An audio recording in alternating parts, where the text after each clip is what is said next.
5 months pregnant mother excessive white discharge இருக்குன்னு சொல்லியிருக்காங்க. அது ப்ராப்ளமா? இது நெறைய வீடியோஸ் நம்ம ஒயிட் டிஸ்சார்ஜ் பத்தி முன்னாடி பேசியிருக்கோம். ஆனா பிரெக்னன்சில ஏன் அது இம்பார்ட்டன்ட் பார்த்தீங்கன்னா, 2 விஷயம் இருக்கு.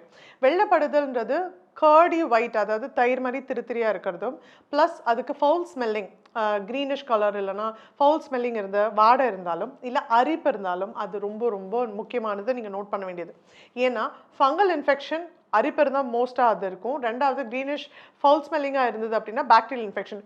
இது 2மே 5 மந்த்ஸ் பிரெக்னன்சில இருந்தது அப்படின்னா, அத நம்ம ட்ரீட் பண்ணாம விட்டுட்டோம்னா, குறைமாச டெலிவரிக்கான வாய்ப்புகள் உண்டு. அதனால தான் வெள்ளப்படுதல் இருந்து, இதோட சேர்த்து ஸ்மெல்லோ, இல்ல கலர் சேஞ்சோ, இல்ல இச்சிங்கோ 3த்துல ஏதான இருந்து, இல்ல அடி வயிறு வலி இருக்குன்னா, please to not hesitate to meet your gynaecologist.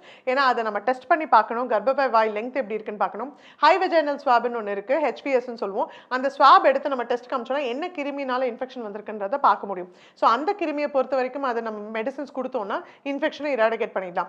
இந்த இன்ஃபெக்ஷன் வஜைனல் மட்டும் கிடையாது. வஜைனல் இன்ஃபெக்ஷன், யூரினரி இன்ஃபெக்ஷன், பல்லு இன்ஃபெக்ஷன் கூட. Infection in any part of the body during pregnancy can be a precursor for preterm labor. குறைமாச டெலிவரியை தவிர்க்கணும் அப்படின்னா infection இல்லாமல் இருக்கணும். அது எந்த பகுதி நம்ம உடம்புல எந்த பகுதியில் இன்ஃபெக்ஷன் இல்லாமல் இருக்கிறது பெட்டர். பிகாஸ் அது எல்லாமே ப்ராஸ்டாகிளாண்டின்ஸ் ரிலீஸ் பண்ணும்.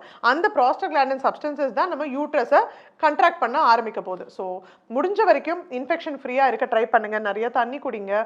எக்ஸசிவ் ரெஸ்ட் ரூம் நிறைய வெளியில் பாத்ரூம்ஸ் யூஸ் பண்ணாமல் பார்த்துக்கோங்க.